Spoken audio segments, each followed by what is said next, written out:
हजरत अली असगर को तो अचानक उठाया था इमाम हुसैन, बाहर निकले तो गर्दन पे तीर लगा तो 6 महीने का बच्चा वो भी शहीद हुआ। खून उछाला आसमान की तरफ तो कहा मौला देख ले, मैंने 6 महीने वाला भी नहीं बचाया, वो भी दे दिया है।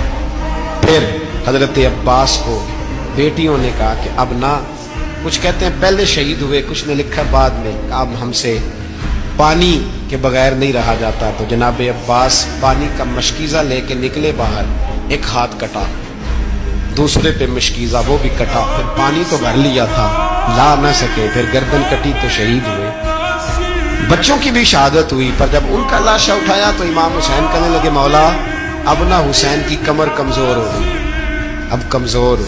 और भाई एक मैयत हो जाए तो 4-5 दिन तो पूरी आंखें नहीं खुलती, कैसा जर्री खानदान है।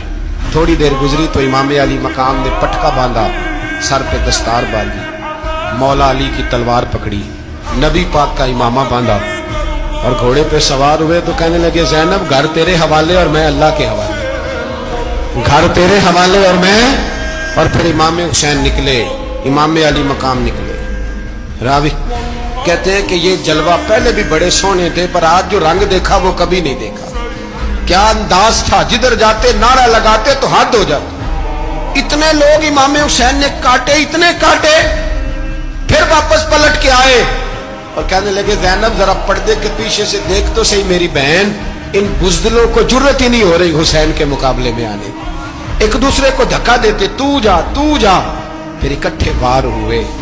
ये कौन है कटा हुआ, लिबास है फटा हुआ, ये बिल यकीन हुसैन है, नबी का नूर ऐन है।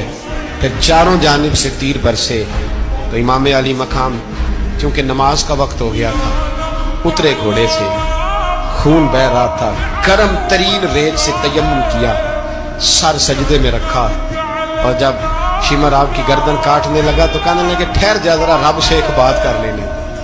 और फिर बोले इमाम हुसैन, कहने लगे मालिक तू अब बता के हुसैन से राजी है कि नाराज है, तू बता। तो फिर एक आवाज आई, या अय्यतुहन नफ्स मुतमइन्ना इरजिई इला रब्बिकी रादियतम मर्दिया। फरमाया नफ्स मुतमइन्ना वापस आ जा, तू अल्लाह से राजी है, अल्लाह तुझसे राजी। इमाम हुसैन वहां शहीद हो गए। अब ये काफिला इमाम हुसैन का सर काट, जरा देखना गौर करना, सर काट के नेज़े पे रखा है, जिस्म करबला में पड़ा। औरतों को घोड़ों पे बिठा के ले जाया गया यजीद के दरबार में। यजीद, पहले उबैदुल्लाह इब्ने ज़ियाद ने बदतमीजी की, फिर यजीद ने की। सऊदी अरब का एक मौलवी बोल रहा था, सऊदी अरब का, उनसे भी बड़ा इश्क है, जिसने तकरीर सुननी हो मेरे पास है। हमें लोग मशवरे देते हैं कि जो यजीद को अच्छा कहे और हुसैन को बागी कहे उसको हम इमाम मान लें। उस बेशरम बेहया को जो नबी पाक के घराने के बारे में बके उसे इमाम। सऊदी अरब में मस्जिद नबी में दर्स देने वाला जिसने तकरीर सुननी हो मेरे पास है। वो कहता है यजीद तो बड़ा अच्छा आदमी था, उसने तो बड़ी खिदमत की, तो मैंने उसे कहा रिश्तेदारी कर ला यजीद के साथ, करीब हो जा। शर्म नहीं आती? आज भी नबी पाक का दिल दुखाते हो, हया नहीं आती, ख्याल नहीं आता।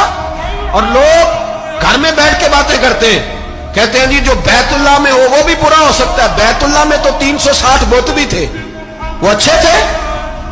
मदीने में तो 360 मुनाफिक भी रहे, पूरी सूरह मुनाफिकून नाज़िल हुई, वो अच्छे थे। अजीब तमाशा बना दिया लोगों ने मजहब का। वो आज बकरा है, आज मेरे पास वीडियो आई है, कहता है यजीद ने तो बड़ी खिदमत, तो उबैदुल्लाह इब्ने ज़ियाद ने कत्ल किया। बेशर्मो, अगर उबैदुल्लाह इब्ने ज़ियाद ने भी कत्ल किया था तो हुकूमत किसकी थी? बोले, बोल के बताएं।